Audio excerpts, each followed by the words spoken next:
ದೈತ್ಯಗುರು ಶುಕ್ರಾಚಾರ್ಯ.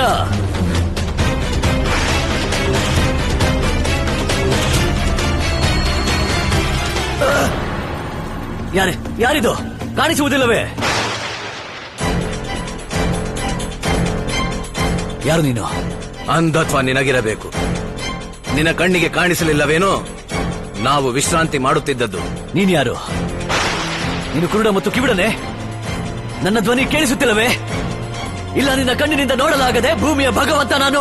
ಈ ಸ್ಥಳಕ್ಕೆ ನೀನೇಕೆ ಬಂದಿದ್ದು? ಎಲ್ಲಿದ್ದಾರೆ ದೈತ್ಯರ ಗುರು ಶುಕ್ರಾಚಾರ್ಯ?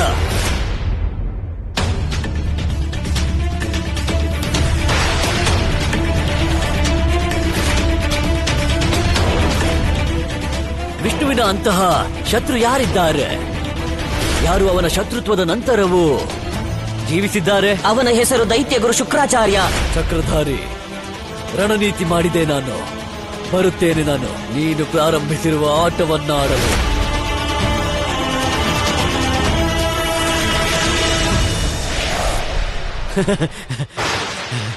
ಏನಾಯ್ತು? ಭಗವಂತ ಕಂಸನ ಹೆಸರು ಕೇಳುತ್ತಲೇ ನಿಶ್ಚಲವಾದೆಯಾ? ಈ ತಾಪದಲ್ಲಿ ಶಿಲೆ ಏಕೆ ಆಗಿಬಿಟ್ಟೆ? ಅಥವಾ ವೃದ್ಧಾವಸ್ಥೆಯ ಕಾರಣ ನಿನ್ನಯ ಧ್ವನಿ, ನಿನ್ನಯ ಕಿವಿ, ನಿನ್ನ ಕಣ್ಣುಗಳು, ನಿನ್ನಯ ಬುದ್ಧಿಯು ಕುಂದಿ ಹೋಯಿತೇನು? ಎಲ್ಲಿದ್ದಾರೆ? ಎಲ್ಲಿದ್ದಾರೆ ನಿನ್ನ ಆ ಸ್ವಾಮಿ? ಎಲ್ಲಿದ್ದಾರೆ? ಯಾರು? ಶುಕ್ರಾಚಾರ್ಯ? ಹಾ, ಅದೇ ಶುಕ್ರಾಚಾರ್ಯ. ಹೇಗೆ ಇರುತ್ತಾರೆ? ಎಲ್ಲಿದ್ದಾರೆ ಆ ಶುಕ್ರಾಚಾರ್ಯ? ಹಾಗೆ ಹೇಳು. ಶುಕ್ರಾಚಾರ್ಯರನ್ನು ನೋಡಬೇಕೆ? ನಡಿ, ನನ್ನ ಹಿಂದೆ ಹಿಂದೆ ಬಾ.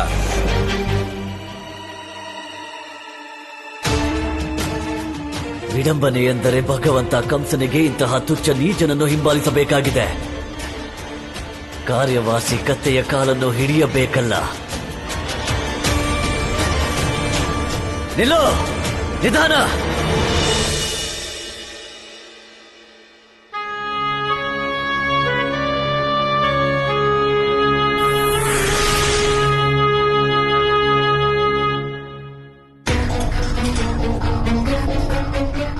ಇಂತಹ ಭಾರೀ ವಿನಾಶದ ನಂತರವೂ ಈ ಜೀವನದ ಪಥದಲ್ಲಿ ವಿಕಾಸದ ಪ್ರಯತ್ನ ಮಾಡುವುದೇ?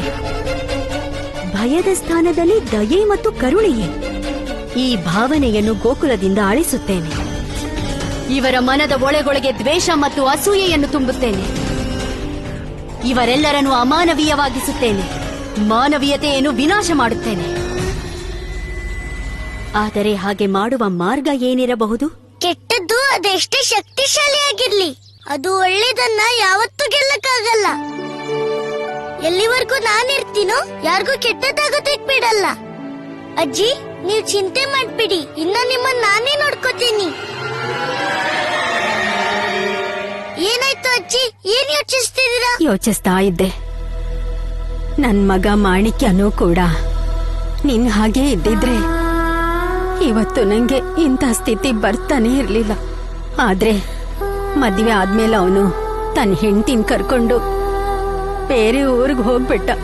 ಅವನಿಗೆ ಸ್ವಲ್ಪನೂ ಚಿಂತೆ ಇಲ್ಲ, ಅವನಮ್ಮ ಜೀವಂತವಾಗಿದ್ದಾಳೋ ಸತ್ತಿದ್ದಾಳೋ ಅಂತ. ಮಗನ್ಗೆ ಅಮ್ಮ ಆಗಿದ್ರು ಕೂಡ ನನ್ನನ್ನೀಗ ನೋಡ್ಕೋಬೇಕಾದವರು ಯಾರೂ ಇಲ್ಲಪ್ಪ. ಎಂತ ದುಸ್ಥಿತಿ ನನಗೆ. ಸರಳಾಜ್ಜಿ, ನೀವ್ ಚಿಂತೆ ಯಾಕೆ ಮಾಡ್ತೀರಾ? ನಿಮ್ ಮಗ ಮಾಣಿಕ್ಯಂಗೆ ಬಹಳ ಬೇಗ ಅವನ್ ತಪ್ಪಿನ ಅರಿವಾಗತ್ತೆ, ಮತ್ತವನು ನಿಮ್ ಹತ್ರ ಬರ್ತಾನೆ. ಇಲ್ಲ, ಅವನು ಯಾವತ್ತೂ ಹಿಂದಿರುಗಿ ಬರೋದೇ ಇಲ್ಲ. ಯಾಕೆಂದ್ರೆ ಅವನ್ ಮನ್ಸಲ್ಲಿ ದಯೆ ಪ್ರೀತಿ ಇಲ್ಲವೇ ಇಲ್ಲ. ಅವನ್ಗೀಗ ಅವನ್ ಹೆಂಡತಿನೇ ಅವನ್ ಜಗತ್ತಪ್ಪ. ಅವನ್ಗೆ ಅವನ್ ಸುಖನೇ ಮುಖ್ಯ ಆಗಿದೆ. ಅವನ್ ವಾಪಸ್ ಬರೋದೇ ಇಲ್ಲ. ನನ್ನ ಮಾರ್ಗವು ನನಗೆ ದೊರೆಯಿತು. ಇನ್ನು ನನ್ನ ಕಾರ್ಯ ಆದಂತೆಯೇ. ಏಕೆಂದರೆ ಮೊದಲ ಬಾರಿ ನಾನು ಗೋಕುಲದಲ್ಲಿ ಒಬ್ಬರ ಬಾಯಲ್ಲಿ ಮತ್ತೊಬ್ಬರ ದೂಷಣೆ ಕೇಳಿದ್ದು. ಹೇಗಿದ್ದರೂ ನನಗೆ ಕೆಟ್ಟ ವಿಚಾರವಂತರ ಅವಶ್ಯಕತೆ ಇದೆ. ಒಗ್ಗಟ್ಟು, ಉಪಕಾರ, ದಯೆ, ಕರುಣೆ ಸಮಾಪ್ತಿ ಮಾಡುವುದಕ್ಕೆ. ಸರಳಾಜ್ಜಿ, ಈಗ ನಿಮ್ ಮಗ ಮಾಣಿಕ್ಯ ಎಲ್ಲಿದ್ದಾನೆ? ಅವನು ಇಲ್ಲೇ ಪಕ್ಕದ ಹಳ್ಳಿಲೇ ಇರೋದು. ಆದ್ರೆ ನನ್ ಪಾಲಿಗೆ ಅವನು ತುಂಬಾ ದೂರ ಇದ್ದಾನೆ. ನಾನು ಶೀಘ್ರವೇ ಆ ಮಾಣಿಕ್ಯನ ಬಳಿ ಹೋಗಬೇಕು. ಒಂದ್ ಮಾತ್ ಹೇಳ ಅಜ್ಜಿ. ಹೇಳು ಕೃಷ್ಣ. ನನ್ನ ಆತ್ಮ ಹೇಳ್ತಾ ಇದೆ, ನೀವು ನಿಮ್ ಮಗನ್ನ ಆದಷ್ಟು ಬೇಗ ಅವನ್ ಬದ್ಲಾಗಿರೋ ಸ್ವರೂಪ ಜೊತೆ ನಿಮ್ ಕಣ್ ಮುಂದೆ ಇರ್ತಾನೆ. ನಿಜಾನಾ ಕೃಷ್ಣ? ಹೀಗೆಲ್ಲ ನಿಜವಾಗ್ಲೂ ಸಾಧ್ಯ ಇದ್ಯಾ? ಖಂಡಿತ ಅಜ್ಜಿ.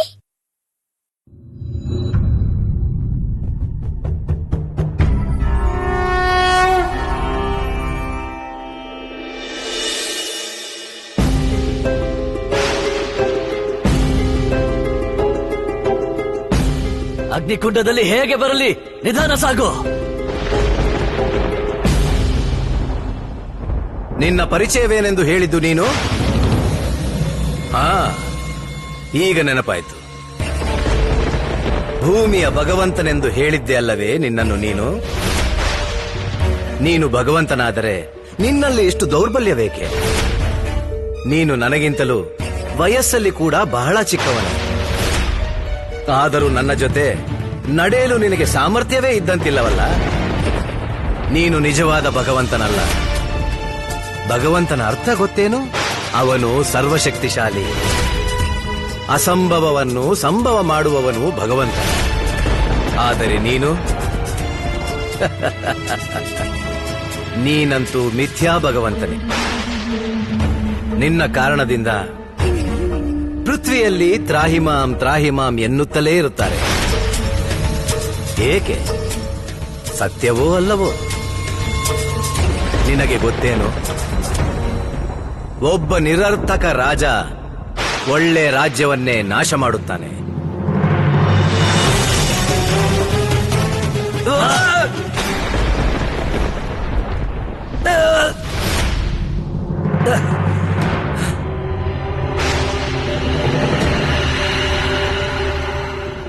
ನೀನು ನನ್ನನ್ನು ಹೊಡೆದು ನಿನ್ನ ಮಾರ್ಗವನ್ನೇ ನಾಶ ಮಾಡಿಕೊಂಡೆ ಭಗವಂತ. ಇನ್ನು ನೀನು ಶುಕ್ರಾಚಾರ್ಯರನ್ನು ತಲುಪುವ ಮಾರ್ಗವನ್ನು ಎಂದಿಗೂ ಪ್ರಾಪ್ತ ಮಾಡಿಕೊಳ್ಳಲಾರೆ. ಅಲ್ಲಿ ಏನು ನೋಡುತ್ತಿರುವೆ ಭೂಮಿಯ ಭಗವಂತ? ಏನು?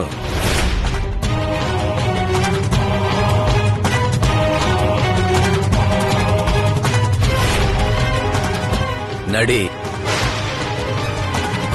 ಎಲ್ಲಿಯವರೆಗೂ ನಾನು ಶುಕ್ರಾಚಾರ್ಯರನ್ನು ಭೇಟಿಯಾಗುವುದಿಲ್ಲವೋ ಅಲ್ಲಿಯವರೆಗೆ ಈ ವೃದ್ಧನನ್ನು ಸಹಿಸಿಕೊಳ್ಳಬೇಕು.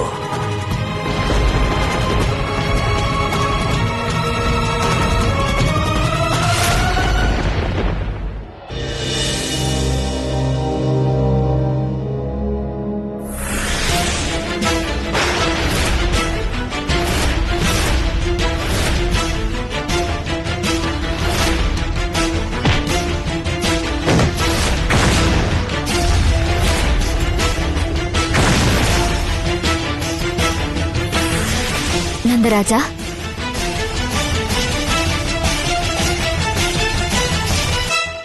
ಏನ್ ಯೋಚಿಸ್ತಿದ್ದೀರಾ? ಗೋಕುಲನ ಬಿಟ್ಟು ಹೋಗೋದೇ ಒಳ್ಳೇದು ಅಂತ ನಾನು ಯೋಚಿಸ್ತಿದ್ದೆ. ಗೋಕುಲನ ಬಿಡ್ಬೇಕಾ? ನೀವೇನ್ ಹೇಳ್ತಿದ್ದೀರಾ? ಹೌದು ಯಶೋದೆ, ನಾವಿಲ್ಲಿಂದ ಬೇರೆ ಕಡೆಗೆ ಹೋಗೋದೇ ಒಳ್ಳೇದು. ನೀವಿದೆಂತ ಮಾತಾಡ್ತಿದ್ದೀರಾ ನಂದರಾಜ? ನಾನ್ ನಿಜ ಹೇಳ್ತಿದ್ದೀನಿ ಯಶೋದೆ. ನೀನೇ ಯೋಚಿಸ್ ನೋಡು. ಯಾವಾಗ ಗೋಕುಲದ ಮೇಲೆ ನಕಾರಾತ್ಮಕ ಶಕ್ತಿಗಳ ಆಕ್ರಮಣ ಆಗಿದೆಯೋ ಅದರ ಗುರಿ ನಮ್ಮ ಪರಿವಾರ ಅಥವಾ ನಮ್ಮ ಕೃಷ್ಣನ್ ಮೇಲೆ ಆಗಿರೋದು. ಅದಕ್ಕೆ ನಾವಿಲ್ಲಿಂದ ಹೋಗೋದೇ ಎಲ್ರಿಗೂ ಒಳ್ಳೇದು ಅಂತ ನನಗನ್ನಿಸ್ತಿದೆ. ನಂದರಾಜ, ನೀವ್ ಏನ್ ಹೇಳ್ಬೇಕು ಅಂತಿದ್ದೀರಾ? ಯಶೋದೆ, ಈಗ ನಾವಿಲ್ಲಿಂದ ಹೊರಟು ಹೋದ್ರೆ ಆಗ ಗೋಕುಲ ಸುರಕ್ಷಿತವಾಗಿರುತ್ತೆ. ನೀವ್ ಹೇಳೋದ್ರ ಅರ್ಥ ಎಲ್ಲ ಸಮಸ್ಯೆ ಮತ್ತೆ ಅಪಾಯಕ್ಕೆ ಕಾರಣ ನನ್ನ ಕಂದನ? ಇದನ್ನೇ ಹೇಳ್ಬೇಕು ಅಂತಿದ್ದೀರಲ್ಲ? ಮತ್ಯಾಕ್ ಸುಮ್ನಾದ್ರಿ? ಹೇಳ್ಬಿಡಿ. ನಿನ್ನೆವರೆಗೂ ಈ ನನ್ ಕಂದ ಇಡೀ ಗೋಕುಲದ ರಕ್ಷಕನಾಗಿದ್ದ. ಆದ್ರೆ ಇವತ್ತು ಎಲ್ಲಾ ಸಮಸ್ಯೆಗಳ ಮೂಲ ಆಗ್ಬಿಟ್ನಾ? ಯಾಕಂದ್ರೆ ಇವತ್ತು ಅವನು ಗೋಕುಲನ ಸಮಸ್ಯೆಗಳಿಂದ ರಕ್ಷಿಸ್ಲಿಲ್ಲ. ಅದಕ್ಕೆ ತಾನೆ? ಇಲ್ಲ ಯಶೋದೆ, ನಾನ್ ಹೇಳಿದ್ರ ತಾತ್ಪರ್ಯ ಇದಲ್ಲ. ನಮ್ಮ ಮಗ ಕೃಷ್ಣ ಎಲ್ಲ ಅಪಾಯದ ಮೂಲ ಅಲ್ಲ. ಆದ್ರೆ ಇದು ನಿಜಾನೇ. ಯಾವಾಗ ಕೃಷ್ಣನ್ ಜನನ ಆಯ್ತೋ ಆಗ್ಲಿಂದ ನಕಾರಾತ್ಮಕ ಶಕ್ತಿಗಳ ಪ್ರಕೋಪ ಹೆಚ್ಚಾಗಿದೆ. ಅದಕ್ಕೆ ನಾವು ಇಲ್ಲಿಂದ ಹೊರಟು ಹೋಗ್ಬೇಕು. ಇಲ್ಲಾಂದ್ರೆ ಗೋಕುಲ ಜನರು ನೆಮ್ಮದಿಯಿಂದ ಬದುಕಕ್ಕಾಗಲ್ಲ. ನಂದರಾಜ, ನೀವೀ ಮಾತನ್ನ ವಿಶ್ವಾಸದ ಜೊತೆ ಹೇಳ್ತಿದ್ದೀರಾ? ನಾವೆಲ್ಲ ಇಲ್ಲಿಂದ ಹೊರಟು ಹೋದ್ಮೇಲೆ ಕಂಸ ಅಥವಾ ಅವನ್ ರಾಕ್ಷಸರ ಆಕ್ರಮಣ ಗೋಕುಲದ ಮೇಲೆ ಆಗೋದಿಲ್ವಾ? ಹಾಗಾಗದೆ ಇರಬಹುದು. ಇರಬಹುದು. ಇದರರ್ಥ ಆಕ್ರಮಣ ಆಗ್ಲೂಬಹುದು. ನೀವೇನಾದ್ರೂ ಯೋಚಿಸಿದಿರಾ ಆ ಅಪಾಯದ ಸಮಯದಲ್ಲಿ ಈ ಜನರು ಅದನ್ನೆಲ್ಲ ಹೇಗೆ ಎದುರಿಸ್ತಾರೆ ಅಂತ? ಮನುಷ್ಯರು ಪರಿಸ್ಥಿತಿಗೆ ತಕ್ಕ ಹಾಗೆ ತಮಗ್ ತಾವೇ ಗಟ್ಟಿಯಾಗ್ತಾರೆ. ಗಟ್ಟಿಯಾಗೋಕಾಗಲ್ಲ ನಂದರಾಜ. ಗೋಕುಲದ ಜನರು ಈ ಪರಿಸ್ಥಿತಿನ ತಾವೇ ಎದುರಿಸೋಕಾಗಲ್ಲ. ಯಾಕಂದ್ರೆ ಯಾವಾಗ್ಲೇ ಗೋಕುಲದ ಮೇಲೆ ಅಪಾಯ ಬಂದ್ರು ಆ ಸಮಸ್ಯೆಗೆ ಪರಿಹಾರನ ಒಂದು ನೀವ್ ಕೊಟ್ಟಿದ್ದೀರಾ, ಇಲ್ಲ ಕೃಷ್ಣ ಮಾಡಿದಾನೆ. ನನಗಂತೂ ಆಶ್ಚರ್ಯ, ನಿಮ್ ಮನ್ಸಲ್ಲಿ ಈ ವಿಚಾರ ಹೇಗ್ ಬಂತು ಅಂತ. ನಾವ್ ಗೋಕುಲನ್ ಬಿಟ್ಟು ಹೋಗ್ಬೇಕಾ? ಯಶೋದೆ, ನಾವೀಗ ಗೋಕುಲನ ಬಿಟ್ಟು ಹೋಗೋಕೆ ನನಗ್ ದುಃಖ ಇಲ್ಲ ಅಂತಲ್ಲ. ನಮ್ ಪೂರ್ವಜರ ಆತ್ಮ ಇಲ್ಲೇ ಇದೆ. ಮತ್ತೆ ದೂರ ಮಾಡ್ಬಿಡಿ ಈ ವಿಚಾರನ ನಂದರಾಜ. ಗೋಕುಲ ನಮ್ಮೆಲ್ಲರ ಭೂಮಿ. ನಮ್ಗೆ ಈ ಮಣ್ಣಿನ ಜೊತೆ ಸಂಬಂಧ ಇದೆ. ಬೇರಿಲ್ದೆ ಯಾವ ಮರನೂ ಜೀವಂತ ಇರೋದಿಲ್ಲ. ಭೂಮಿ ಈ ಬೇರನ್ನ ಹಿಡ್ಕೊಂಡ್ರೇನೆ ಆ ಮರಕ್ಕೆ ಅಸ್ತಿತ್ವ ಇರೋದು ನಂದರಾಜ. ಹಾಗೆ ನಂದರಾಜ, ನೀವು ಒಂದ್ಸಲನಾದ್ರೂ ಕಂದನ್ ಬಗ್ಗೆ ಯೋಚಿಸ್ಲಿಲ್ವಾ? ಈ ಸಂಪೂರ್ಣ ಗೋಕುಲ ಅವನ ಪರಿವಾರ, ಅವನ ಅಪ್ಪನೇ ಅವನನ್ನ ತನ್ನ ಪರಿವಾರದಿಂದ ದೂರ ಮಾಡ್ತಾರೆ ಅಂತ ಅವನಿಗೆ ಗೊತ್ತಾದಾಗ ಅವನ ಮೇಲೆ ಎಷ್ಟು ಪ್ರಭಾವ ಬೀರುತ್ತೆ. ಯಶೋಧೆ, ನಾನು ನಿನ್ ಮಾತನ್ನ ಒಪ್ಪಲ್ಲ ಅಂತಲ್ಲ, ಆದ್ರೆ ಏನ್ ಮಾಡೋದು? ನಾವೆಲ್ಲಿಂದ ಹೋಗೋದ್ರಿಂದಾನೇ ಗೋಕುಲ ಜನಕ್ಕೆ ಒಳ್ಳೇದು. ಯಶೋಧೆ, ನೀನು ಗಟ್ಟಿ ಆಗ್ಲೇಬೇಕು. ಎಲ್ಲ ಮೋಹನು ತ್ಯಜಿಸ್ಲೇಬೇಕು. ಇನ್ನು ನಮ್ಮ ಕೃಷ್ಣನ್ ವಿಷಯ ಹಂಗೆ ನಾನರ್ಥ ಮಾಡಿಸ್ತೀನಿ.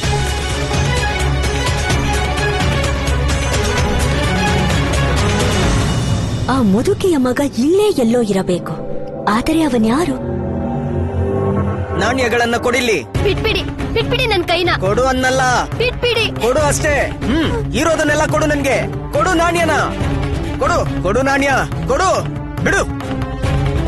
ಅಯ್ಯೋ, ಇದ್ರಲ್ಲೇನು ಇಲ್ಲ. ನಾಣ್ಯ ಎಲ್ಲಿದೆ? ಎಲ್ಲಿಂದ ತಗೊಂಡ್ ಬರ್ಲಿ ನಿಮ್ಗೆ ನಾಣ್ಯಗಳನ್ನ? ನನ್ಗದೆಲ್ಲ ಗೊತ್ತಿಲ್ಲ. ಎಲ್ಲಿಂದಾದ್ರೂ ತಗೊಂಬಾ. ನನಗ್ ನಾಣ್ಯಗಳು ಬೇಕು. ಜೂಜಿನ ಮನೆಗೆ ಹೋಗ್ಬೇಕು, ಜೂಜಾಡ್ಬೇಕು. ಬೇಗ ಹೋಗು, ದುಡ್ಡು ತಗೊಂಬಾ. ಉಳಿಸಿದ ಎಲ್ಲ ದುಡ್ಡನ್ನು ನೀವೇ ಜೂಜು ಮತ್ತೆ ಕುಡಿಯೋದಕ್ಕೆ ಹಾಳ್ ಮಾಡಿದ್ದೀರಾ. ಈಗ ಏನಿದೆ ನನ್ನ ಹತ್ರ ಕೊಡೋದಕ್ಕೆ ನಿಮ್ಗೆ? ಮನೆ ಬಿಟ್ಟು ಬಂದ್ಮೇಲೆ ನೀವಂತೂ ಯಾವ ಕೆಲ್ಸಕ್ಕೂ ಹೋಗ್ತಾ ಇಲ್ಲ. ನೀವ್ ಎಲ್ಲಿ ಕೆಲ್ಸ ಕೇಳಕ್ ಹೋದ್ರು ನಿಮ್ಮನ್ ಬೇಡ ಅಂತಾರೆ. ಬಾಯಿ ಮುಚ್ಚು. ನಿನ್ಗೆ ಹೊಟ್ಟೆಗಾಗ್ತಿಲ್ವಾ? ಹೊಟ್ಟೆ ತುಂಬಿಸ್ತಾ ಇದೀನಿ ತಾನೆ? ಹೌದು, ನೀವೇ ನನ್ನ ನೋಡ್ಕೋತಿದ್ದೀರಾ. 4 ದಿನದಿಂದ ನೀರೇ ನನ್ಗೆ ಆಹಾರ ಆಗೋಗಿದೆ. ಇದೆಲ್ಲ ನಿಮ್ ಕುರುಡಿ ತಾಯಿನ ಬಿಟ್ಟು ಬಂದಿದ್ ಪಾಪದ ಫಲನೇ. ನೀನು ಬಾಯಿ ಮುಚ್ಕೊಂಡಿರು. ನನ್ಗೆ ಪಾಪ ಪುಣ್ಯದ ಬಗ್ಗೆ ಹೇಳ್ಕೊಡ್ಬೇಡ. ನನ್ಗೆ ನಾಣ್ಯಗಳು ಬೇಕಷ್ಟೇ. ಎಲ್ಲಾದ್ರೂ ಹೋಗು, ನಾಣ್ಯಗಳನ್ನ ತಗೊಂಬಾ.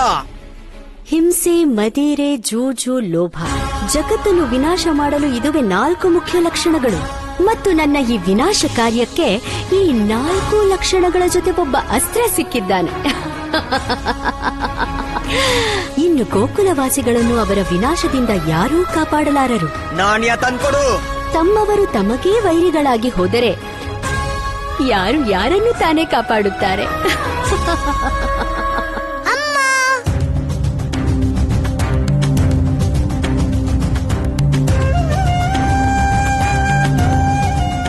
ಕಂದ,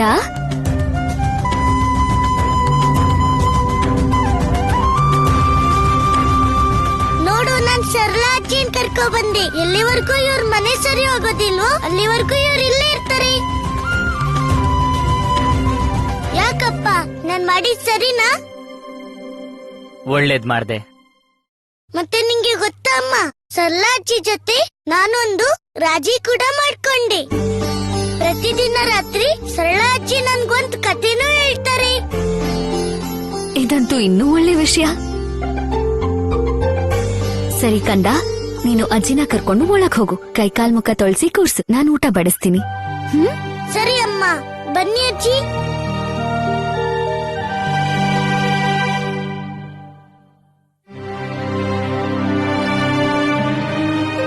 ನೋಡ್ತಿದ್ದೀರಲ್ಲ ನಂದರಾಜ, ಕೃಷ್ಣ ಗೋಕುಲದ ಜನರನ್ನ ಎಷ್ಟು ಹಚ್ಕೊಂಡಿದ್ದಾನಂತ. ಇಲ್ಲಿನ ಪ್ರತಿ ವ್ಯಕ್ತಿ ಮೇಲೆ ಅವನಿಗೆ ಪ್ರೀತಿ ಇದೆ. ನೀವು ಅವನನ್ನ ಅವರೆಲ್ಲರಿಂದ ಬೇರೆ ಹೇಗ್ ಮಾಡೋಕಾಗತ್ತೆ? ಅವನ ಗೆಳೆಯರಿಂದ ಹೇಗ್ ಬೇರೆ ಮಾಡೋಕಾಗತ್ತೆ? ಇಲ್ಲಿಂದ ದೂರ ಹೋದ್ಮೇಲೆ ಕಂದ ಖುಷಿಯಾಗಿರೋಕಾಗತ್ತಾ? ನೀವ್ ಖುಷಿಯಾಗಿರೋಕಾಗತ್ತಾ ಹೇಳಿ? ನಂದರಾಜ, ಜೀವನದ ನಿಜವಾದ ಖುಷಿ ಸಂಬಂಧಗಳ ಬಂಧನ. ಮತ್ತೆ ಅದನ್ನ ಬಿಟ್ಟು ಹೋದ್ರೆ ಕೇವಲ ದೇಹ ಜೀವಂತವಾಗಿರುತ್ತಷ್ಟೇ, ಆತ್ಮ ಅಲ್ಲ.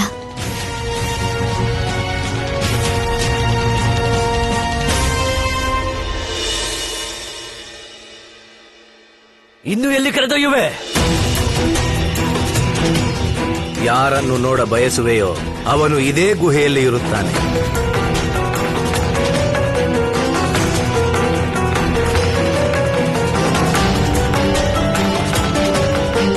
ಇಲ್ಲಂತ ಯಾರು ಕಾಣುತ್ತಿಲ್ಲ. ಎಲ್ಲಿದ್ದಾರೆ ದೈತ್ಯ ಗುರು ಶುಕ್ರಾಚಾರ್ಯ? ಸರಿಯಾಗಿ ನೋಡು ಈ ಚಿತ್ರಕಲೆಗಳನ್ನು. ಎಲ್ಲದರಲ್ಲೂ ಅವರೇ ಇದ್ದಾರೆ.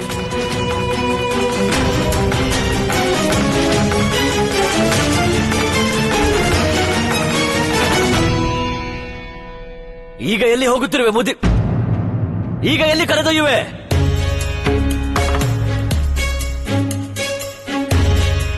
ನಿಲ್ಲು.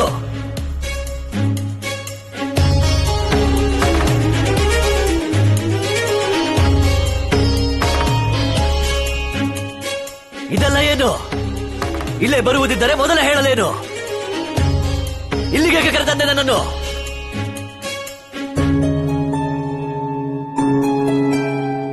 ಇದಕ್ಕಾಗಿ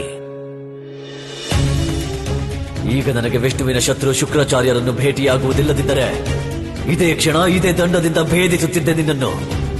ಸ್ವಲ್ಪ ಸಮಯ ಪೂರ್ವ ನಾನು ಈ ದಂಡವನ್ನು ಇಲ್ಲೇ ಮರೆತಿದ್ದೆನು. ನಿನ್ನನ್ನು ನೋಡಿ ನನ್ನ ಮನದಲ್ಲಿ ಒಂದು ವಿಚಾರ ಬಂದಿತು. ನೀನು ನನ್ನ ರಕ್ಷಕನಾಗಿ ನನ್ನನ್ನು ಇಲ್ಲಿಗೆ ಕರೆತರುವೆ ಎಂದು ನೀನು ಸಹ ಬಂದೆ. ಇನ್ನು ನನ್ನ ಕಾರ್ಯವಾಯಿತು. ನೀನಿನ್ನು ಹೊರಡಬಹುದು. ತುಚ್ಛ ಪ್ರಾಣಿ! ಭೂಮಿಯ ಭಗವಂತ ನಾನು, ಭಗವಂತ ಕಂಸ. ಈ ಪರಿಹಾಸ್ಯದ ಪರಿಣಾಮ ಒಳ್ಳೆಯದಾಗದು. ನಾನು ನನ್ನ ಅಜ್ಜಿಯಿಂದ ಕೇಳಿದ್ದು, ಯಾವಾಗ ಕಲಿಯುಗ ಬರುತ್ತೋ ಆಗ ಮಕ್ಕಳು ಅವರ ಅಪ್ಪ ಅಮ್ಮನ್ಗೆ ಗೌರವ ಕೊಡೋದಿಲ್ಲ. ಗಂಡ ತನ್ನ ಹೆಂಡತಿಗೆ ಗೌರವ ಕೊಡೋದೇ ಇಲ್ಲ. ಅವನಿಗೆ ಅವನ್ ಸುಖ, ಅವನ್ ಸಂತೋಷನೇ ಹೆಚ್ಚಾಗ್ಬಿಡತ್ತೆ. ನೀವು ಹೋಗ್ಬೇಡಿ ನನ್ನನ್ನ ಬಿಟ್ಟು. ನೀವು ಹೋದ್ರೆ ನನಗೆ ಯಾರ್ ದಿಕ್ಕು? ನೋಡು, ಈಗ ನೀನ್ ನನ್ ಜೊತೆ ಬರೋದಿದ್ರೆ ಬರ್ಬೋದು, ಇಲ್ದಿದ್ರೆ ಈ ಜಗತ್ನಲ್ಲಿ ಹೆಂಗಸರ ಅಭಾವ ಇಲ್ಲ. ಗೊತ್ತಾಯ್ತಾ? ಸರ್ಕೋ. ಎಲ್ಲಿ ಹೆಣ್ಣಿಗೆ ಗೌರವ ಇರೋದಿಲ್ವೋ ಅಂತ ಕಡೆ ದರಿದ್ರ ಮತ್ತೆ ಕೆಟ್ಟ ಸಂಸ್ಕಾರ ವಾಸ ಮಾಡತ್ತೆ. ಎಲ್ಲಿ ಹೆಣ್ಣಿಗೆ ಗೌರವ ಸಿಗತ್ತೋ ಅಂತ ಕಡೆ ದೇವತೆಗಳ ವಾಸ ಇರತ್ತೆ.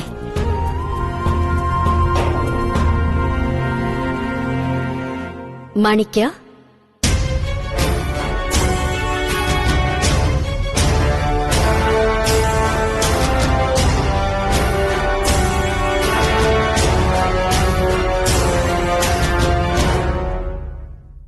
ಯಾರಮ್ಮ ನೀವು? ನಿನ್ನ ಬಯಕೆ, ನಿನ್ನ ಸಮಸ್ಯೆಗಳ ಉತ್ತರ, ನಿನ್ನ ದುಃಖಕ್ಕೆ ಅಂತ್ಯನಾಗಿ. ಅರ್ಥ ಆಗಿಲ್ಲ. ನಾನು ನಿನಗೆ ಜಗತ್ತಿನ ಎಲ್ಲ ಸುಖ, ಎಲ್ಲ ವೈಭವವನ್ನು ಕೊಡಬಲ್ಲೆ. ಆದ್ರೆ ನನಗೆ ನಿಮ್ ಬಗ್ಗೆ ಗೊತ್ತೇ ಇಲ್ಲ. ನೀವು ನನಗೆ ಯಾಕೆ ಸಹಾಯ ಮಾಡ್ಬೇಕು ಅಂತಿದ್ದೀರಿ? ಜಗತ್ತಿನ ನಿಯಮ ಒಂದೇ, ಒಂದು ಕೈಯಲ್ಲಿ ಪಡೆದು ಇನ್ನೊಂದು ಕೈಯಲ್ಲಿ ಕೊಡುವುದು. ಅಂದ್ರೆ ಅರ್ಥಾತ್ ನಾನು ನಿನಗೆ ಸಹಾಯ ಮಾಡುವೆ ಮತ್ತು ಬದಲಾಗಿ ನೀನು ನನಗೆ ಸಹಾಯ ಮಾಡುವೆ. ನನ್ನಂತ ಒಬ್ಬ ಬಡಪಾಯಿ ನಿಮ್ಗೆ ಹೇಗ್ ಸಹಾಯ ಮಾಡಕ್ಕಾಗುತ್ತೆ? ನೀನು ನನಗೆ ಸಹಾಯ ಮಾಡಬಹುದು, ಗೋಕುಲದ ವಿನಾಶದಲ್ಲಿ.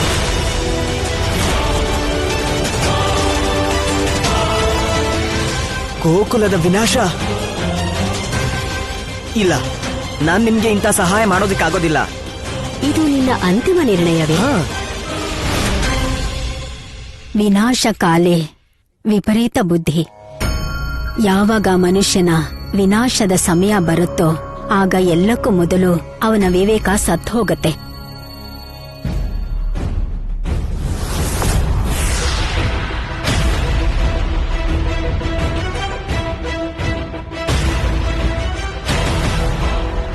ಚಿನ್ನದ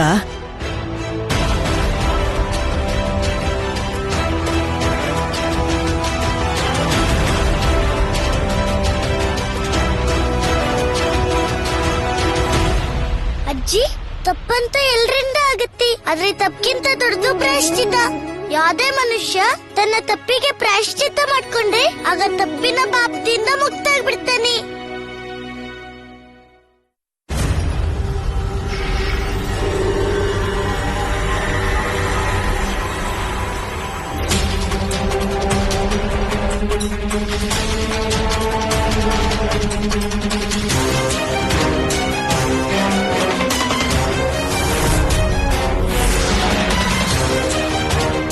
ನಾನ್ ಶ್ರೀಮಂತನಾಗ್ಬಿಟ್ಟೆ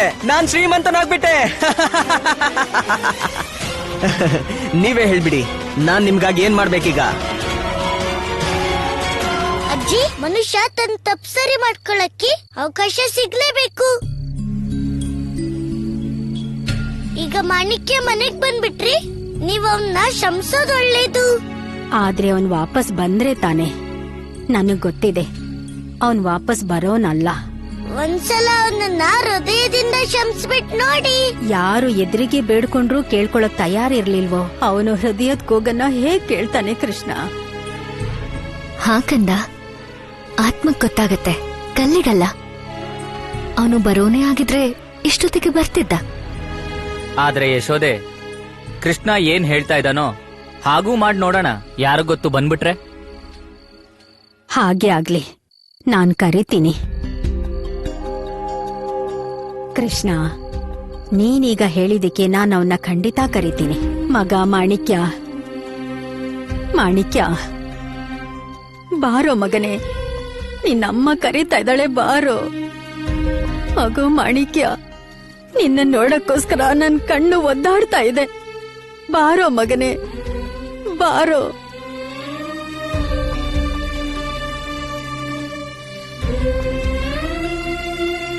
ನೋಡಿದ್ಯಾ, ಬರ್ಲೇ ಇಲ್ಲ ಅವನು. ಬರ್ತಾನೆ ಅಜ್ಜಿ, ಬಂದೇ ಬರ್ತಾನೆ.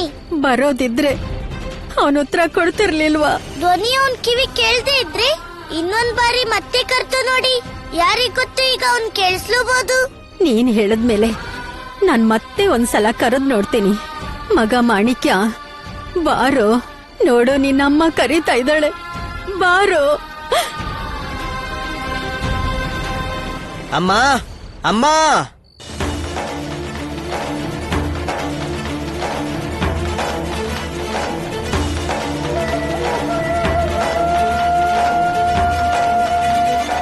ಮಾಣಿಕ್ಯ,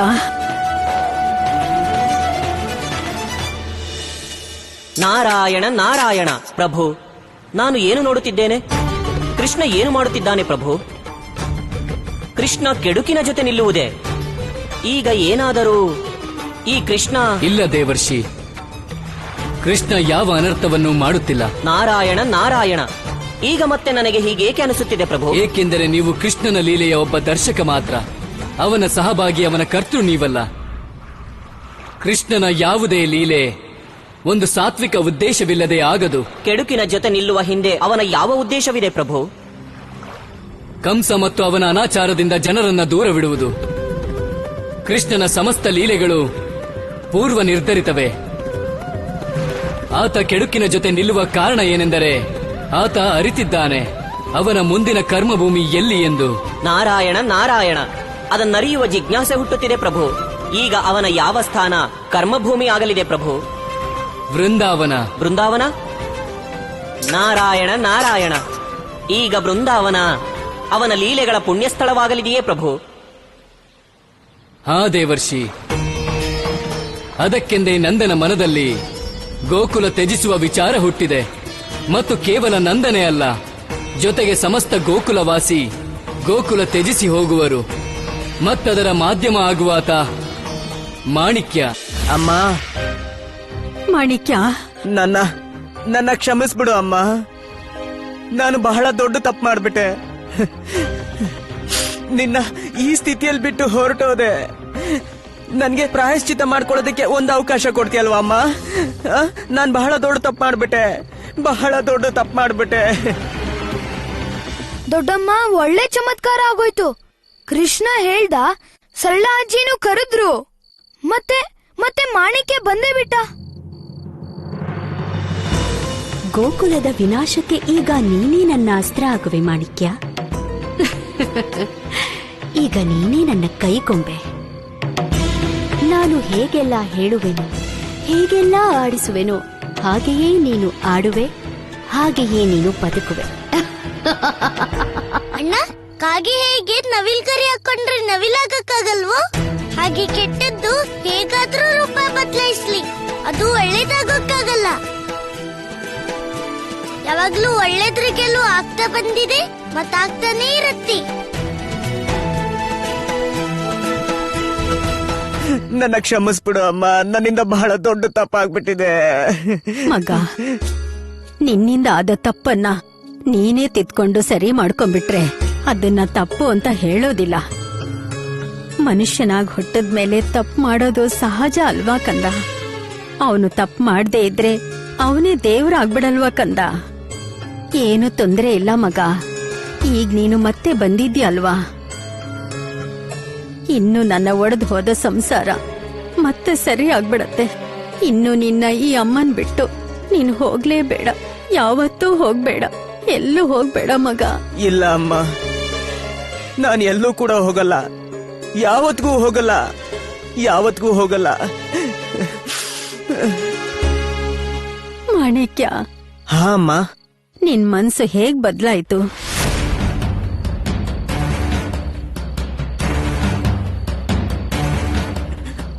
ನನಗ್ ಗೊತ್ತಿಲ್ಲ ಅಮ್ಮ. ಇದ್ದಕ್ಕಿದ್ದಂತೆ ನಿನ್ ನೆನಪು ಬಹಳ ಬರ್ತಿತ್ತು, ನಾನ್ ಬಂದ್ಬಿಟ್ಟೆ. ನೀನು ಯೋಚಿಸ್ಲೇ ಇಲ್ವಾ? ಇದ್ದಕ್ಕಿದ್ದಂಗೆ ಇಷ್ಟೊಂದು ಸಮಯದ ನಂತರ ನಿಂಗೆ ನನ್ ನೆನ್ಪು ಯಾಕೆ ಬರ್ತಾ ಇದೆ? ಅದು ಹೇಗ್ ಬಂತು? ಅಮ್ಮ, ಹಣ್ಣು ತಿನ್ನೋದ್ ಬೇಕಾಗಿದೆ ಅಷ್ಟೇ, ಬೀಜದ ಚಿಂತೆ ಯಾಕೆ? ಯಾರಿಗ್ ಬೇಕಾಗಿದೆ?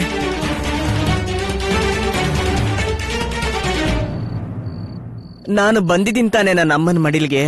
ಮಗ, ಯಾರ್ ಕಾರಣದಿಂದ ನೀನ್ ಮತ್ತೆ ಬಂದ್ಯೋ ಆ ಕಾರಣ ತಿಳ್ಕೊಳ್ಳೋದು ನಿನಗೀಗ ತುಂಬಾನೇ ಮುಖ್ಯ.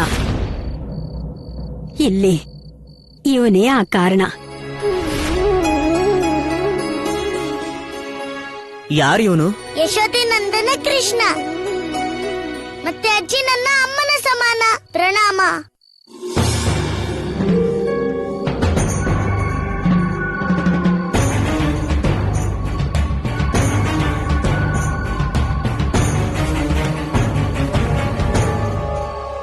ಗೊತ್ತಿದ್ಯಾ ಮಗ, ನಮ್ ಕೃಷ್ಣನೇ ನಂಬಿಕೆ ಇಟ್ಕೊಂಡ್ ಹೇಳಿದ್ದು ಮಾಣಿಕ್ಯ ಬರ್ತಾನೆ, ಖಂಡಿತ ಬರ್ತಾನೆ ಅಂತ. ನೋಡಿದ್ಯಾ, ಅವನ ನಂಬಿಕೆ ಗೆದ್ದೇ ಬಿಡ್ತು. ನಾನಂತೂ ಆಸೆನೇ ಬಿಟ್ಬಿಟ್ಟಿದ್ದೆ. ಆದ್ರೆ ಈ ಹುಡುಗನಿಂದಾಗಿ ನನಗನ್ನಿಸ್ತಿದೆ ದೇವ್ರಿದಾನೆ ಅಂತ. ಒಳ್ಳೆ ಮನಸ್ಸಿಂದ ಮಾಡಿದ ಪ್ರಾರ್ಥನೆನ ಅವನು ಖಂಡಿತ ಕೇಳ್ತಾನೆ. ಕೃಷ್ಣ ಹೇಳ್ದ ಅಂತ ನಾನ್ ದೇವ್ರ ಹತ್ರ ಬೇಡ್ಕೊಂಡೆ ನನ್ ಮಗನನ್ನ ವಾಪಸ್ ಕಳ್ಸೋಕೆ. ನೀನ್ ಬಂದ್ಬಿಟ್ಟೆ ಮಗು. ಹಾ, ಆದ್ರೆ ಬಂದಿದ್ದು ನಾನು, ಭಗವಂತ ಅಲ್ಲ.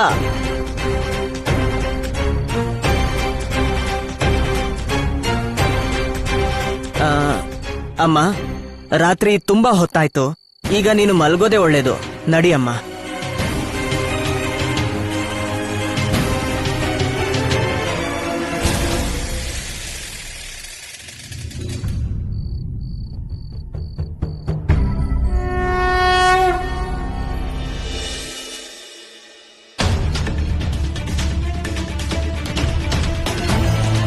ಈ ಮೂರ್ಖನನ್ನ ಸಮಯ ವ್ಯರ್ಥ ಮಾಡುತ್ತಿದ್ದಾನೆ. ಈತ ತಿಳಿದಿಲ್ಲ, ಭಗವಂತ ಕಂಸನ ದರ್ಶನದ ಪ್ರತೀಕ್ಷೆ ಪೂರ್ತಿ ಜಗತ್ತೇ ಮಾಡುತ್ತದೆ. ಭಗವಂತ ಕಂಸ ಯಾರದ್ದೇ ಪ್ರತೀಕ್ಷೆ ಮಾಡಲಾರ. ಹೇಳು ಹೇಳು, ಇದಕ್ಕೆ ಶಿಕ್ಷೆ ನೀನು ಅನುಭವಿಸಲೇಬೇಕು ಮುದಿಯ.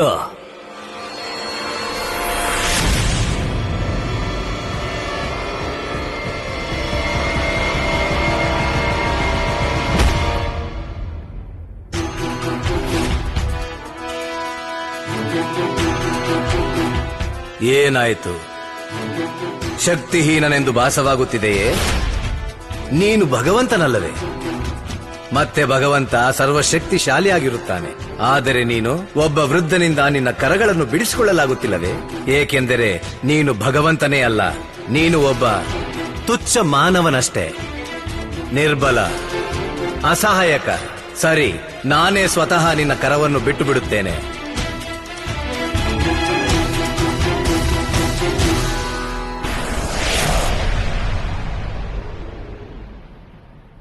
ಈಗ ನೋಡುವೆ ನೀನು ಭಗವಂತ ಕಂಸನ ಶಕ್ತಿ.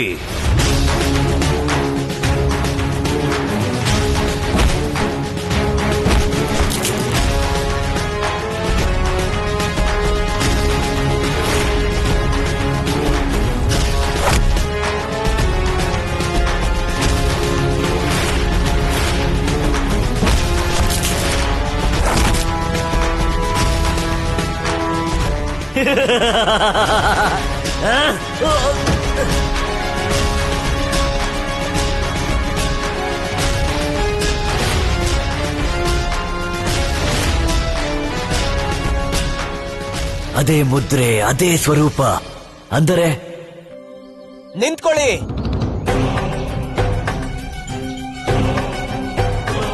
ಏನಾಯ್ತು? ಯಾಕೆ ನಿಲ್ಸಿದ್ದು? ನಿಲ್ಸಿದ್ ಯಾಕಂದ್ರೆ ನಾನ್ ತಿಳ್ಕೋಬೇಕಿತ್ತು ನಿನ್ಗೆ ಯಾವ ಹಕ್ಕಿದೆ ನಿರ್ಣಯ ತಗೊಳ್ಳೋದಕ್ಕೆ ಅಂತ. ಇವರು ನಮ್ಮೂರಿನ ಮುಖ್ಯಸ್ಥರು, ನಂದಣ್ಣನ ಸುಪುತ್ರ. ಅದಕ್ಕೆ ಭಗವಂತ ಏನಲ್ವಲ್ಲ? ಭಗವಂತ ಅಲ್ಲ, ಆದ್ರೆ ಭಗವಂತನೇ ಕೊಟ್ಟಿರೋ ಬುದ್ಧಿ ಇದೆ, ಧೈರ್ಯ ಇದೆ, ಸಂಸ್ಕಾರ ಇದೆ. ಆದ್ರೇನು ಇವುಗಳಿಂದ ನಿರ್ಣಯ ತಗೊಳ್ಳೋದಕ್ಕೆ ಅಧಿಕಾರ ಸಿಕ್ಬಿಡುತ್ತಾ? ಇಲ್ಲ, ಅಧಿಕಾರ ಸಿಗೋದು ವಯಸ್ಸಿಂದ. ಈಗೆಲ್ಲ ನಿರ್ಣಯ ತಗೊಳ್ಳೋ ಅಧಿಕಾರ ನೀನು ಕೊಡ್ಲಾ ಮಹಾರಾಜ ಮಾಣಿಕ್ಯ? ದಾಮು ಚಿಕ್ಕಪ್ಪ, ಮಾಣಿಕ್ಯ ಹೇಳಿದ್ದು ಸರಿ ಇದೆ. ನನ್ಗೆ ನಿರ್ಧಾರ ತಗೊಳ್ಳೋ ಅಧಿಕಾರ ಇಲ್ಲ, ಆದ್ರೆ ನನ್ಗೆ ಪ್ರಸ್ತಾಪ ಮಾಡೋ ಅಧಿಕಾರ ಖಂಡಿತ ಇದೆ.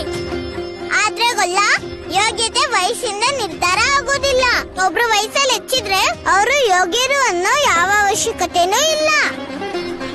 ದಾಮು ಚಿಕ್ಕಪ್ಪ, ಇವನ್ ಕೃಷ್ಣನ್ ವಿರುದ್ಧ ಯಾಕಿದಾನೆ ಅಂದ್ರೆ ಇವನ್ಗೆ ನಮ್ ಕೃಷ್ಣನ್ ಯೋಗ್ಯತೆ ಪರಿಚಯ ಇಲ್ವೇ ಇಲ್ಲ. ಪರಿಚಯ ಆಗೋದು ಹೇಗೆ ಬಲರಾಮ?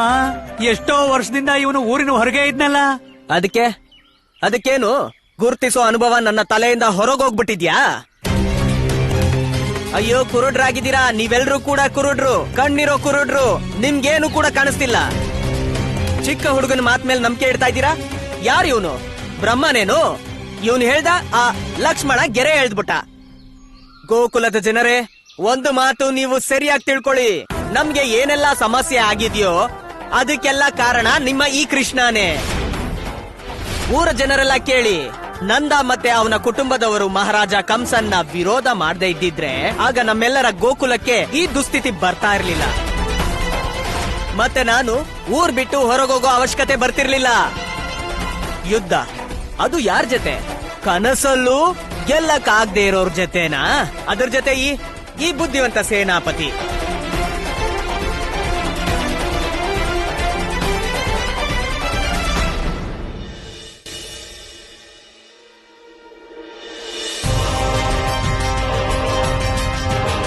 ನಂದರಾಜ, ನಂದರಾಜ, ನೀವಿದೇನ್ ಮಾಡ್ತಿದ್ದೀರಾ? ಯಶೋದೆ, ಒಂದೇ ಪ್ರಶ್ನೆನ ಎಷ್ಟ್ ಸಲ ಕೇಳ್ತೀಯಾ? ಹೋಗಕ್ಕೆ ತಯಾರಿ ಮಾಡ್ಕೋತಿದ್ದೀನಿ. ಆದ್ರೆ ಯಾಕೆ? ಗೋಕುಲದ ಜನರು ಒಳ್ಳೇದಕ್ಕೋಸ್ಕರ. ನಂದರಾಜ, ಏನಾಗಿದೆ ನಿಮ್ಗೆ? ಯಾಕೆ ಗೋಕುಲನ್ ಬಿಡೋ ಮಾತಾಡ್ತಿದ್ದೀರಾ? ಇದಕ್ಕೂ ಮೊದಲು ಎಷ್ಟೋ ಬಾರಿ ಗೋಕುಲಕ್ಕೆ ಅಪಾಯ ಬಂದಿದೆ, ಆದ್ರೆ ನೀವ್ ಯಾವತ್ತೂ ಗೋಕುಲ ಬಿಡೋ ಅಂತ ಮಾತಾಡ್ಲಿಲ್ಲ. ಆದ್ರೆ ಇವತ್ತೇನಾಯ್ತು ನಂದರಾಜ? ಯಾಕೆ ನೀವು ಗೋಕುಲದಲ್ಲಿ ಇದ್ಕೊಂಡೆ ಅಪಾಯನ ಎದುರಿಸೋಕ್ ಮನ್ಸ್ ಮಾಡ್ತಿಲ್ಲ? ನಿಮ್ಗೀಗ ಶಕ್ತಿ ಇಲ್ವಾ? ಅಥವಾ ನೀವು ಹೆದರ್ಕೋತಾ ಇದ್ದೀರಾ ಯಾರಿಗಾದ್ರೂ? ಯಶೋದೆ, ನಾನು ದುರ್ಬಲನೂ ಅಲ್ಲ, ಪುಕ್ಲಾನೂ ಅಲ್ಲ. ಹಾಗಾದ್ರೆ ಮತ್ ಯಾಕೆ ಹೋಗೋ ಮಾತಾಡ್ತಿದ್ದೀರಾ? ಯಾಕೆ ಹೋರಾಟ ಮಾಡೋಕ್ ಬಯಸ್ತಿಲ್ಲ? ಅಥವಾ ಈಗ ನೀವು ಅಷ್ಟೊಂದು ಸ್ವಾರ್ಥಿ ಆಗಿದ್ದೀರಾ? ನಿಮ್ಮ ಸುಖ ಮತ್ತೆ ಶಾಂತಿಪೂರ್ಣ ಜೀವನಕ್ಕೋಸ್ಕರ ಈ ನಿರ್ಬಲ ಗೋಕುಲ ಜನರನ್ನ ತ್ಯಾಗ ಮಾಡೋಕ್ ಹೊರಟಿದ್ದೀರಾ? ನಂದರಾಜ, ನಿಮಗ್ ಚೆನ್ನಾಗ್ ಗೊತ್ತಿದೆ, ನೀವಿಲ್ದೇನೆ ಈ ಗೋಕುಲ ಜನರಿಗೆ ಯಾವ ಅಸ್ತಿತ್ವನೂ ಇಲ್ಲ. ನಾವು ಗೋಕುಲನ್ ಬಿಟ್ಟು ಹೋಗೋದ್ರಿಂದ ಇವರು ನಿರ್ಜೀವರಾಗ್ತಾರೆ. ಯಶೋದೆ, ನಾನು ಈ ನಿರ್ಧಾರ ತಗೊಂಡಿದ್ ಯಾಕೆಂದ್ರೆ ನಮ್ಮಿಂದಾಗಿ ಕಂಸ ಈ ಜನರ ಮೇಲೆ ಕೋಪಿಸ್ಕೊಂಡಿದ್ದಾನಲ್ಲ, ಅದರಿಂದ ಅವರು ತಪ್ಪಿಸ್ಕೊಳ್ಳಿ ಅಂತ. ಮತ್ತೆ ಇದರಿಂದ ಈ ಭೂಮಿನ ತ್ಯಜಿಸಿ ಹೋಗೋಕೆ ದುಃಖ ಇಲ್ಲ ಅಂತಲ್ಲ, ತುಂಬಾನೇ ನೋವಾಗ್ತಿದೆ. ನಂದರಾಜ, ಇಷ್ಟೊಂದು ದುಃಖ ಆಗ್ತಿದ್ರೆ ಮತ್ ಯಾಕೆ ಹೋಗ್ಬೇಕು ಅಂತಿದ್ದೀರಾ? ತ್ಯಾಗ ಮಾಡಿ ಈ ನಿರ್ಣಯನ. ಸಾಧ್ಯ ಇಲ್ಲ ಯಶೋದೆ, ಸಾಧ್ಯ ಇಲ್ಲ. ನನ್ನ ಸ್ಥಿತಿನೂ ಒಬ್ಬ ತಾಯಿ ತರ ಆಗಿದೆ. 9 ತಿಂಗಳು ಅವಳು ಒಂದು ಮಗುನ ತನ್ನ ಗರ್ಭದಲ್ಲಿ ಇಟ್ಕೋತಾಳೆ. ಆಮೇಲೆ ಆ ಮಗು ಬದುಕಬೇಕು ಅಂತ ತನ್ನ ಕರುಳ್ನೆ ಕತ್ತರಿಸ್ಕೊಳ್ಳಕ್ಕೆ ಅವಳು ತಯಾರಾಗ್ತಾಳೆ. ಅದೇ ತರ ಗೋಕುಲ ಜನರು ಶಾಂತಿಯಿಂದ ಜೀವನ ಮಾಡ್ಬೇಕು ಅಂದ್ರೆ ನಾನು ನನ್ನ ನಿರ್ಣಯಕ್ಕೆ ಅಂಟ್ಕೊಂಡಿರ್ಬೇಕು. ನನಗೀಗ್ಲೂ ಅರ್ಥ ಆಗ್ತಿಲ್ಲ ನಂದರಾಜ, ನಿಮ್ಮ ಈ ನಿರ್ಣಯದ ಕಾರಣ. ನನ್ನ ಈ ನಿರ್ಣಯಕ್ಕೆ ಕಾರಣ ಕೃಷ್ಣನ್ ಮೇಲೆ ಬರೋ ಪ್ರಶ್ನೆಗಳು. ಇವತ್ತೇನೋ ಮಾತಲ್ಲಿ ಮಕ್ಕಳು ಹೇಳಿದ್ರು, ನಮ್ ಕೃಷ್ಣ ನಕ್ಕಾಗೆಲ್ಲ ಅದ್ಯಾಕೋ ಗೋಕುಲ ಜನರಿಗೆ ಕಷ್ಟ ಬರುತ್ತೆ ಅಂತ. ಒಂದ್ಸಲ ಯೋಚಿಸು, ಈಗ ಆಗದೆ ಇರ್ಲಿ, ಆದ್ರೆ ದೊಡ್ಡೋರೇನಾರು ಈ ಮಾತಾಡಿದ್ರೆ ಅವರು ನಮ್ ಕೃಷ್ಣನ್ನ ಎಲ್ಲ ನೋವುಗಳಿಗೂ ಕಾರಣ ಅಂತಂದ್ರೆ ಏನಾಗುತ್ತೆ ಯೋಚಿಸು. ನಂದರಾಜ, ನನಗರ್ಥ ಆಯ್ತು ನಿಮ್ ಭಾವನೆ. ಸರಿ, ಈಗ ಇದೇ ಕಾರಣ ಆದ್ರೆ ನೀವೀಗ ಗೋಕುಲನ ಬಿಡೋಕೆ ಹಾಗಾದ್ರೆ ಬನ್ನಿ ನನ್ ಜೊತೆ. ನಾನೇ ಸ್ವತಃ ಗೋಕುಲ ಜನರ ಹತ್ರ ಈ ಪ್ರಶ್ನೆ ಕೇಳ್ತೀನಿ. ಒಂದ್ ವೇಳೆ ಗೋಕುಲದ ಒಬ್ಬ ಮನುಷ್ಯ ಈ ಮಾತನ್ನ ಹೇಳಿದ್ರೆ, ಅವರು ನನ್ನ ಕಂದನ್ನ ಅಪಾಯದ ಕಾರಣ ಅನ್ಕೊಂಡಿದ್ರೆ, ಆಗ ನಾನ್ ನಿಮ್ ಹತ್ರ ಯಾವ ಪ್ರಶ್ನೆನೂ ಮಾಡಲ್ಲ. ನಿಮ್ಮ ನಿರ್ಧಾರದ ಹಾಗೆ ನಾನ್ ನಿಮ್ ಜೊತೆ ಇಲ್ಲಿಂದ ಬರ್ತೀನಿ. ಬನ್ನಿ ನಂದರಾಜ. ಗೋಕುಲದ ಜನರೇ, ಏನಾಗಿದೆ ನಿಮ್ಮೆಲ್ಲರ ಬುದ್ಧಿಗೆ? ಏನಾಗ್ಬಿಟ್ಟಿದೆ? ಬುದ್ಧಿ ನಾಶ ಆಗ್ಬಿಟ್ಟಿದ್ಯಾ? ತಲೆಯಲ್ಲಿ ಬುದ್ಧಿ ಇದ್ಯಾ, ಲದ್ದಿ ಇದ್ಯಾ? ನಂದನ ವಿಷಯ ಅರ್ಥ ಆಗತ್ತೆ. ಅವನು ಗ್ರಾಮದ ಮುಖ್ಯಸ್ಥ, ಅವನಿಗೆ ಗೌರವ ಕೊಡೋದು ಸರಿನೇ. ಮತ್ತೆ ಈ ಬಾಲಕ, ಈ ಬಾಲಕನ್ಗಂತೂ ಸ್ವತಃ ಅವನ್ ಕೈಯಿಂದ ಹಾಲನ್ನೇ ಕುಡಿಯಕ್ ಬರಲ್ಲ. ಇವನ್ನ ತಲೆ ಮೇಲೆ ಹೊತ್ಕೊಂಡಿದ್ದೀರಾ. ಸಾಕು, ಜಾಸ್ತಿ ಮಾತಾಡಬೇಡಿ ನನ್ನ ಗೊಲ್ಲನ ವಿಷಯದಲ್ಲಿ. ಇವನು ವಯಸ್ಸಲ್ಲಿ ಖಂಡಿತ ಬಾಲಕನೇ, ಆದ್ರೆ ಧೈರ್ಯದಲ್ಲಿ ಎಂತೆಂತವ್ರನ್ನೂ ಮೀರಿಸ್ತಾನೆ. ರಾಧೆ ಶಾಂತಳಾಗು ಗೊಲ್ಲ. ನೀನ್ ನನ್ ಬಾಯಿ ಮುಚ್ಚಿಸ್ಬೇಡ. ಇವನ್ ಆಗ್ಲಿಂದ ಏನೇನೋ ಮಾತಾಡ್ತಿದ್ದಾನೆ. ಒಂದ್ಸರಿ ನಂದ ಮಾವನ ವಿಷಯದಲ್ಲಿ, ಈಗ ನೋಡಿದ್ರೆ ನಿನ್ನ ವಿಷಯದಲ್ಲಿ ಇವನೇನ್ ಅನ್ಕೊಂಡಿದ್ದಾನೆ ತನ್ನಕ್ ತಾನೆ. ನನ್ ಗೊಲ್ಲ ಏನೇನ್ ಮಾಡಿದ್ದಾನೆ ಅಂತ ಕೇಳಿಸ್ಕೊಂಡ್ರೆ ನಿನ್ ಕಾಲ್ ಕೆಳಗಿರೋ ಭೂಮಿನೇ ಅಲ್ಲಾಡೋಗುತ್ತೆ. ಕೇಳು ಅವನು ಏನೆಲ್ಲ ಮಾಡಿದ್ದಾನೆ.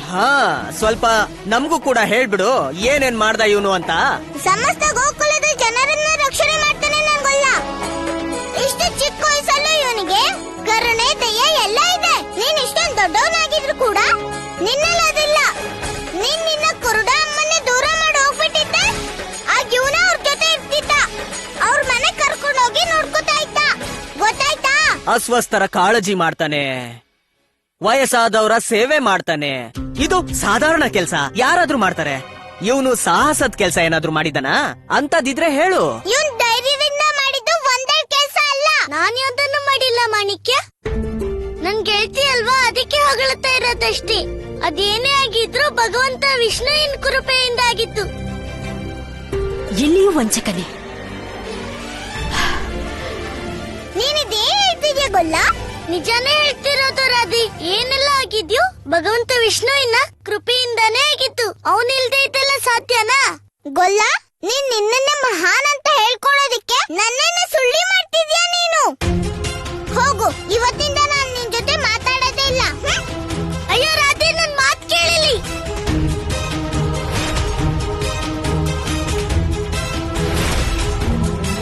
ಈಗ ಗೋಕುಲದ ಜನರೇ, ನಿಮ್ಗೇನ್ ಅನ್ನಿಸ್ತಿದೆ? ನಾನಿಲ್ಲಿ ಎಲ್ಲ ನಿರರ್ಥಕ ಮಾತಾಡ್ತಾ ಇದ್ದೀನ? ಇಲ್ಲ, ನನ್ನ ಎಲ್ಲ ಮಾತು ಅರ್ಥಪೂರ್ಣನೇ, ಸತ್ಯನೇ. ಮತ್ತೆ ಇದನ್ನ ನಿಜ ಅಂತ ತೋರಿಸ್ತೀನಿ. ಸರಿ, ನೀವು ಒಂದು ಪ್ರಶ್ನೆಗೆ ಉತ್ತರ ಕೊಡಿ. ಮಹಾರಾಜ ಕಂಸ ಎಷ್ಟು ಬಾರಿ ಆಕ್ರಮಣ ಮಾಡಿದ್ದಾರೆ ಗೋಕುಲದ ಮೇಲೆ? ಮತ್ತೆ ನಿಮ್ಮ ಮುಖ್ಯಸ್ಥ ನಂದಣ್ಣ ನಿಮ್ಮನ್ನ ಈ ಆಕ್ರಮಣದಿಂದ ರಕ್ಷಣೆ ಎಷ್ಟು ಬಾರಿ ಮಾಡಿದ್ದಾನೆ?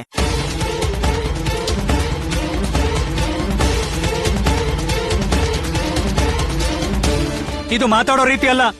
ನಂದಣ್ಣನ ಬಗ್ಗೆ ಹೀಗೆಲ್ಲ ಮಾತಾಡಿ ನೀವುಗಳು ತಪ್ಪು ಮಾಡ್ತಾ ಇದ್ದೀರಾ. ಗೋಕುಲದ ಜನರೇ, ಸತ್ಯ ಕಹಿಯಾಗೆ ಇರೋದು. ನೀನೇನ್ ಹೇಳ್ತಿದ್ಯೋ ಅದು ಸತ್ಯ ಅಲ್ಲ ಮಾಣಿಕ್ಯ. ಅಪಾಯದ ಸಮಯದಲ್ಲಿ ನಮ್ ಪರಿವಾರನೇ ಅಲ್ವಾ ಅವ್ರ ಪ್ರಾಣದ ಬಗ್ಗೆ ಚಿಂತೆ ಮಾಡೋದ್ ಬಿಟ್ಟು ಗೋಕುಲ ಜನರ ರಕ್ಷಣೆ ಮಾಡಿದ್ದು. ಅದೆಲ್ಲ ಬಿಟ್ಬಿಡು ಅಣ್ಣ, ಬಿಡು. ಸುಮ್ನೆ ಇದ್ಬಿಡಿ. ಈಗ ಹೇಗ್ ಸುಮ್ನೆ ಇರೋದು ಕೃಷ್ಣ? ಇವರೆಲ್ಲ ದೊಡ್ಡಪ್ಪ ಮತ್ತೆ ನಿನ್ ಮೇಲೆ ಆರೋಪ ಮಾಡ್ತಾ ಇದ್ದಾರೆ. ಮತ್ತೆ ನೀನಿಲ್ಲಿ ನನ್ನ ಸಮಾಧಾನ ಮಾಡ್ತಿದ್ಯಾ?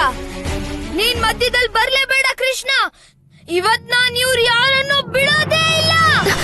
ನಂದರಾಜ, ತಡೀರಿ ಬಲರಾಮನ್ನ.